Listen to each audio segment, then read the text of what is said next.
une revenante. Oui, je sais, ça fait un petit moment que je vous ai pas posté de vidéo ici, mais j'ai une très bonne excuse.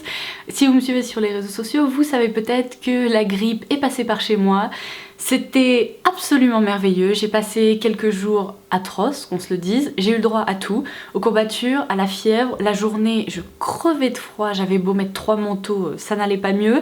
Quand j'allais me coucher et que je dormais pendant je ne sais pas combien d'heures, j'ai jamais autant dormi de ma vie, je me réveillais, j'avais l'impression qu'il faisait 62 degrés dans ma chambre, enfin c'était l'angoisse totale. Bref, vous devez vous douter que le week-end dernier, je n'ai absolument pas pu filmer parce que j'étais pas du tout en état de filmer quoi que ce soit, mais ça va mieux, j'ai réussi à m'en remettre, voilà, j'ai récupéré, j'ai beaucoup dormi, mais ça va mieux, donc tout va bien. Aujourd'hui, je vais vous proposer mes favoris du mois de février. Alors oui, évidemment, avec beaucoup de retard. Je crois qu'honnêtement, je vous ai jamais proposé une vidéo favori aussi tardivement, mais malheureusement, eh bien, j'ai pas le choix. Donc, ce que je vais faire, c'est que je vais essayer de rattraper mon retard avec les favoris du mois de mars. Je vais exclusivement dans cette vidéo me concentrer sur les découvertes du mois de février. Promis, je vais pas empiéter sur le mois de mars parce que sinon, je vais jamais m'en sortir. Et voilà, pour une fois, 2 vidéos favoris seront plus rapprochées que d'habitude, mais je peux pas faire autrement. Donc, sachant que j'ai quand même pas mal de choses à vous présenter, habituellement, vous savez, dans la catégorie random, je vous propose des chansons. Cette fois-ci, je vais pas faire comme ça, je vais faire exactement ce que je vous ai dit que j'allais faire le mois dernier. Mon dieu, ça commence à devenir compliqué. En gros, je vais séparer mes découvertes musicales pour vous proposer une autre vidéo parce que j'en ai eu pas mal et là, pour le coup, ça serait vraiment trop long. Donc, je commence avec mes favoris random que j'ai notés puisque sinon, évidemment, j'allais en oublier. Alors, tout d'abord, une série que j'ai adoré, mais adoré vraiment. Là ça y est, j'ai rattrapé tout mon retard. Il s'agit de Shadowhunters. Alors cette série en fait c'est une adaptation de romans qui ont été écrits par Cassandra Clare. Il faut savoir que ces romans ça fait plus d'1 an que j'ai envie de les lire mais je n'ai pas trouvé le temps. À la base je ne voulais pas commencer la série avant d'avoir lu les livres et je me suis rendu compte que pour le moment j'allais pas trouver le temps de lire tous les livres avant de regarder la série, donc je me suis dit c'est pas grave, regarde la série, et bah j'adore, c'est vraiment hyper sympa. Je vous laisserai le trailer en barre d'infos si jamais vous voulez aller voir ça, mais moralité, sachant que j'aime vraiment beaucoup la série, j'ai pas encore de point de comparaison avec les livres, mais ça ne saurait tarder puisque j'ai commandé le box set sur Amazon avec les 6 livres là de la première saga proposée par l'auteur. Je vais vraiment essayer de me mettre un coup de pied aux fesses et dès que j'aurai terminé ma thèse, je commencerai à les lire parce que j'aime déjà tellement la série que je me dis que les livres doivent être vraiment hyper bons aussi. Alors ensuite, au mois de février, j'ai assisté à 2 concerts, vous avez peut-être vu ça sur Instagram. Tout d'abord celui d'Ellie Goulding, j'ai trouvé ça incroyable. Cette fille me bluffe complètement parce qu'en fait sa voix est aussi incroyable en live que dans ses chansons enregistrées en fait, et ça je trouve ça, enfin je pense qu'il n'y a pas non plus des tonnes d'artistes pour lesquels on peut dire c'est la même chose quoi, et franchement ça m'a vraiment bluffé. Elle chante hyper bien et le show était vraiment très bon. Et le deuxième concert auquel j'ai assisté c'était le concert de Years and Years. Alors c'était vraiment très sympa aussi, par contre pour le coup j'ai été un petit peu déçue de la prestation vocale du chanteur, donc Oli. Ne me jetez pas des cailloux, je vous assure que je m'attendais à mieux parce que pour le coup là il y avait une grande différence entre sa prestation vocale sur scène et les chansons enregistrées que j'écoutais depuis des mois et des mois. Donc bon, je ne sais pas si c'était la sono ou quoi, mais pour le coup j'ai été un petit peu dubitative devant ça, mais sinon le show en lui-même était vraiment très bon aussi. Ensuite, un autre favori complètement random dont je tenais à tout prix à vous parler, c'est qu'en fait, eh bien, ça m'a un peu soulagée pendant ma maladie, c'est-à-dire que j'ai passé je ne sais pas combien de temps au lit, hein, j'ai dû dormir 572 heures en 3 jours. Bref, je sais, c'est pas possible, mais moi j'ai eu l'impression que c'est exactement ce que j'ai fait. Alors, en gros, je crois que je vous l'ai encore jamais dit, mais je suis une grande fan du Tonight Show de Jimmy Fallon. J'adore cette émission. Non seulement déjà Jimmy Fallon, je trouve que c'est un mec incroyable qui me fait vraiment beaucoup rire, mais en plus l'émission en elle-même, je la trouve géniale. Alors malheureusement, je peux jamais regarder les épisodes en entier, déjà parce que j'ai pas la télé et que je sais plus sur quelle chaîne c'est diffusé hyper tard le soir, mais bref, j'ai pas la télé donc bah je peux pas regarder comme ça, mais j'ai jamais encore trouvé de lien, par exemple de replay ou quoi, où je peux regarder l'émission en entier parce que sur le site officiel ils bloquent les épisodes en entier pour la France. Bref, Bon, on s'en fout. En gros, si jamais peut-être certains d'entre vous ont un lien où je peux regarder tous les épisodes du Tonight Show, n'hésitez pas à me le dire en commentaire, ça me sauverait la mise. Mais bon, en attendant, je suis abonnée à leur chaîne YouTube et comme ça, je regarde les sortes d'extraits qu'ils mettent en ligne sur leur chaîne YouTube. Et pendant que j'étais malade, j'ai regardé toutes les vidéos de la série Hashtags. En fait, toutes les semaines, Jimmy lance une thématique sous forme de hashtag sur Twitter et là, les gens partagent des anecdotes drôles ou complètement bizarres liées à cette thématique. Mais qu'est-ce que j'ai ri, mais franchement, mais c'était merveilleux quoi. J'étais au fond du trou et ils ont réussi à me faire rire, mais vraiment beaucoup on va dire. Et donc comme je vous disais, je crois que je les ai absolument toutes regardées et franchement ma préférée, j'ai noté, je pense que c'était My Weird Secret parce que mais c'est pas possible quoi, les gens sont tellement drôle. Si jamais vous avez un bon niveau d'anglais, je vous conseille vivement d'aller regarder ces vidéos parce que vous allez tellement rigoler. Et mon dernier favori random que je tenais à partager avec vous, c'est un livre que j'ai écouté au format audiobook en fait au mois de février et c'est Why Not Me de Mindy Kaling. Alors vous le savez peut-être parce que je vous en ai parlé je ne sais pas combien de fois ces derniers mois, mais je suis une grande fan de sa série The Mindy Project et j'aime tellement cette actrice slash humoriste parce que pour moi elle est vraiment entre les deux, que je me suis dit que j'allais lire ses livres parce que franchement j'ai l'impression que je ne peux pas avoir assez de choses à regarder ou à lire venant d'elle. Et donc j'ai écouté son livre. Ce qui est génial c'est que c'est elle en fait qui le lit, donc on retrouve sa voix et tout et j'ai trouvé ça vraiment sympa. C'est une sorte de mémoire on va dire, donc ce qui fait qu'elle partage différents éléments de sa vie et tout et c'était vraiment très bon. J'ai trouvé qu'il y avait plein de parties qui étaient très drôles, on en apprend vraiment plus sur sa personne. Sachant que c'est quelqu'un que j'apprécie beaucoup, et j'ai vraiment adoré ce livre. Donc et bien si vous l'aimez aussi, je vous conseille également ce livre. Donc voilà, ça sera tout pour ces favoris qui n'avaient rien à voir avec la beauté. Maintenant, je vais passer à la sélection que j'ai réunie derrière moi et vous parler de produits de beauté. Sans aucune surprise, je vais passer très rapidement sur ce produit, mon mascara favori du mois de février et même de tous les temps, j'ai envie de dire, c'est le Velvet Noir de Marc Jacobs. Incroyable ce mascara, mais vraiment il m'a bluffé en tout point, que ce soit sa brosse, sa texture, son rendu, tout ça. Donc si jamais vous n'avez pas encore lu mon article sur le blog et regardé mes photos pour voir l'avant-après etc, je vous laisserai le lien en barre d'infos comme d'habitude. Et j'ajoute d'ailleurs par ici, à bon entendeur, qu'il y a un concours sur mon compte Instagram si jamais vous voulez essayer de le remporter. Je vous laisserai le lien ci-dessous également et n'hésitez pas à tenter votre chance parce que croyez-moi, vous avez envie de tester ce mascara parce qu'il est vraiment incroyable. Mon parfum préféré du mois de février et d'ailleurs que j'ai continué à porter au mois de mars, c'est la Nuit Trésor de Lancôme. C'est un parfum qui est ultra élégant mais qui a ce côté sucré que j'aime beaucoup. Il tient extrêmement bien, c'est juste fou parce que en fait je change de parfum très régulièrement et la plupart du temps mes collègues ne calculent même pas parce que je change tellement souvent que s'ils me le disent à chaque fois c'est juste pas possible.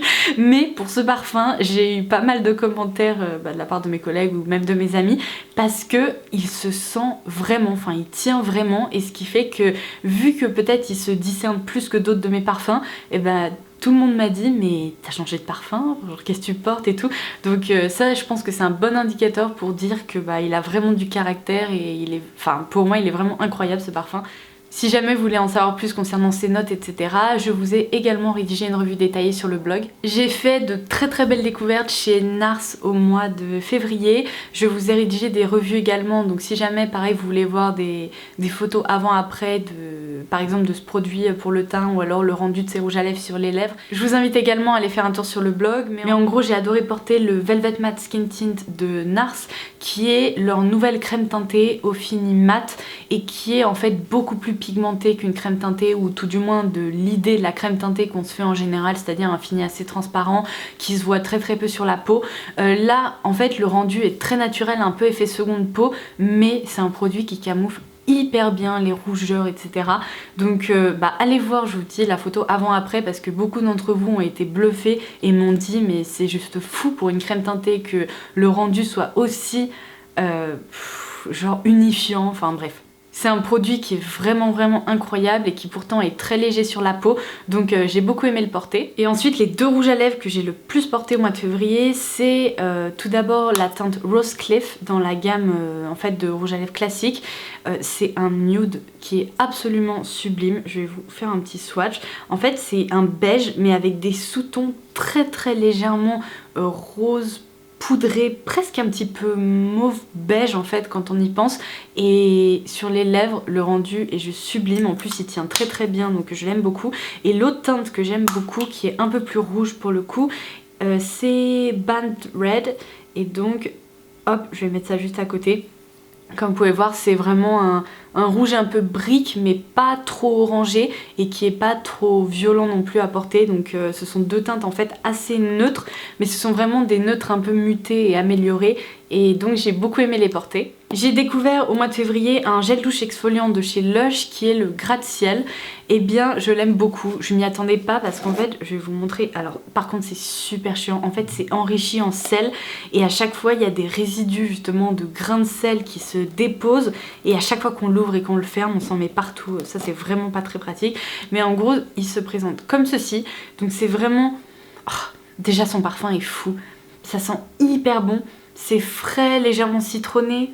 C'est un parfum vraiment que j'adore. D'ailleurs sur le blog je vous avais demandé s'il existait une crème hydratante à ce parfum là en fait, et vous m'avez répondu que malheureusement non, donc je suis d'autant plus frustrée maintenant parce que j'adore ce produit mais je peux pas m'en servir en tant qu'hydratant, n'est-ce pas? Comme je vous le disais, c'est un produit qui est enrichi en sel marin, donc ça me faisait un peu peur parce que moi j'ai une peau hypersensible qui réagit très mal au sel habituellement, et là bah ça fonctionne très bien. J'ai pas eu de réaction vraiment violente ou quoi que ce soit. J'ai un petit peu de rougeur sur les bras lorsque je m'en sers quand je sors de la douche, mais rien de catastrophique. Après m'être hydraté le corps, ces rougeurs s'estompent vraiment, donc voilà, ça me dérange pas et c'est un produit qui me plaît.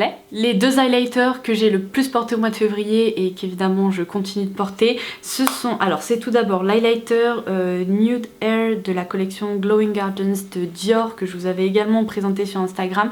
Ma revue concernant la collection de printemps de Dior arrive très prochainement sur le blog, je pense la semaine prochaine. Donc vous en saurez un peu plus à propos de ce produit, mais non seulement le produit en lui-même est sublime, donc on a en fait l'inscription nude comme sur beaucoup de poudre Dior qui a été donc incrustée au niveau de la poudre, et tout autour on a des fleurs et c'est juste sublime. Mais en plus là j'ai la teinte 001 qui est glowing pink, et cet highlighter est juste sublime pour ma carnation, c'est à dire que c'est un beige rosé qui est ultra lumineux comme vous pouvez le voir là sur mon annulaire. Cette poudre elle est juste hyper veloutée, elle apporte beaucoup de luminosité, donc c'est un produit, c'est un bijou en fait, voilà. L'autre highlighter que j'ai adoré porter, c'est un highlighter issu de la collection de printemps de Paul & Joe. Donc il y a ce nouvel étui avec des papillons, et donc à l'intérieur j'ai mis l'highlighter qui s'appelle Secret d'or. Donc c'est un duo d'highlighter, en fait d'un côté on a un beige champagne avec des micro paillettes, et de l'autre côté on a un champagne un peu plus rosé qui pour le coup ne contient pas de paillettes. C'est l'highlighter que je porte aujourd'hui, je ne sais pas si vous allez pouvoir voir ça. C'est peut-être probablement d'ailleurs l'highlighter le plus neutre que je possède, et pour les jours où justement on veut pas qu'il y ait une sorte de contraste entre notre blush, notre highlighter et tout ça, et bien c'est une option idéale. Donc je vous conseille vraiment ce petit duo. Je l'aime beaucoup. Je continue avec les produits pour le teint. Sans surprise, j'ai adoré me servir de cette palette Rose Golden de Zoeva. Il y a notamment une poudre de contouring juste ici que je trouve idéale pour les peaux porcelaine, très claires ou claires. Après malheureusement si vous avez la peau hâlée, métisse ou noire, cette poudre ne vous conviendra pas du tout parce qu'évidemment c'est un taupe assez clair, donc il ne se remarque que sur les peaux plutôt claires. Mais en tout cas c'est également le produit de contouring que je porte aujourd'hui, donc j'ai légèrement creusé mes joues puisqu'au quotidien je fais pas non plus le contouring de Kim K, mais je trouve vraiment cette poudre idéale, c'est naturel, ça s'estompe ultra bien, donc voilà.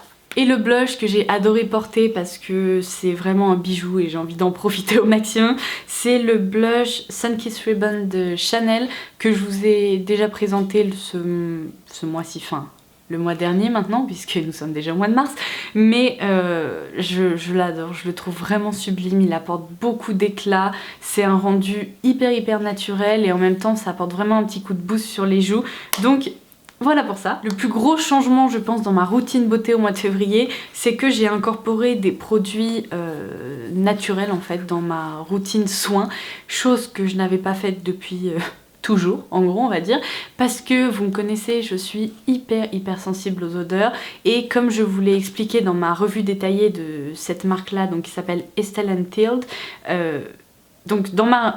je perds tout le fil de ma pensée, c'est une catastrophe. En gros sur le blog je vous expliquais dans ma revue concernant ces produits là que les produits naturels ou bio en matière de soins, souvent j'en reste très loin parce que vu que je suis hyper sensible aux odeurs et que la plupart des produits bio ou naturels ont tendance à sentir hyper mauvais. Alors après évidemment c'est une notion hyper personnelle, je sais que quand je dis ça, ça fait un peu la fille qui prend un cas et qui en fait une généralité, mais je peux vous dire que pour avoir déjà testé des produits bio ou pour avoir déjà découvert des produits bio, c'est même pas la peine de penser que je vais intégrer ça dans ma routine soins parce que je trouve que ça sent mauvais. Et moi, un produit, s'il n'est pas sensoriel, si son odeur me plaît pas, je sais pertinemment que je m'en servirai pas. Je vais de moins en moins me gommer le visage, je vais de moins en moins me faire de masque, de moins en moins m'hydrater, bref, je vais avoir la peau qui va tomber en lambeaux. C'est même pas la peine d'essayer.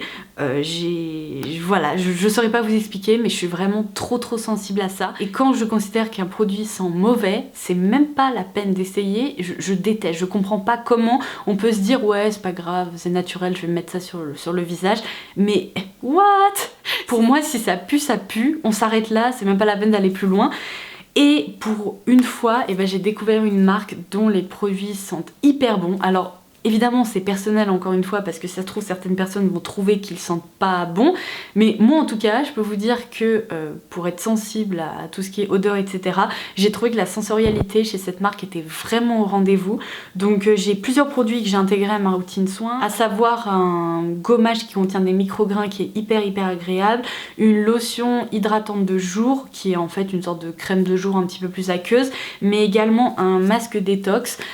En gros ces produits je les trouve excellents, ils sont vraiment très agréables à l'utilisation, leur texture est top, enfin bref, franchement j'ai eu un gros coup de cœur pour cette marque parce que pour une fois je peux dire qu'une marque donc qui est certifiée EcoCert, qui est bio, enfin tout ce qu'on veut, et genre c'est hyper réussi, les parfums sont fleuris, c'est sensoriel, les packagings sont juste trop mignons.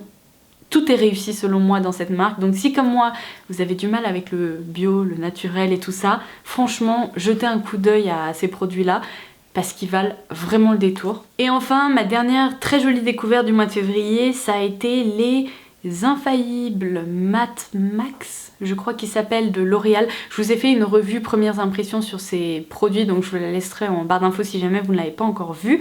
Mais en gros ce sont des rouges à lèvres qui sont très étonnants parce que on tourne donc le manche et on a un applicateur en mousse. Et sur cet applicateur en mousse on retrouve une poudre qui a été en fait un peu améliorée, qui s'étale beaucoup plus facilement sur les lèvres que de la poudre classique on va dire.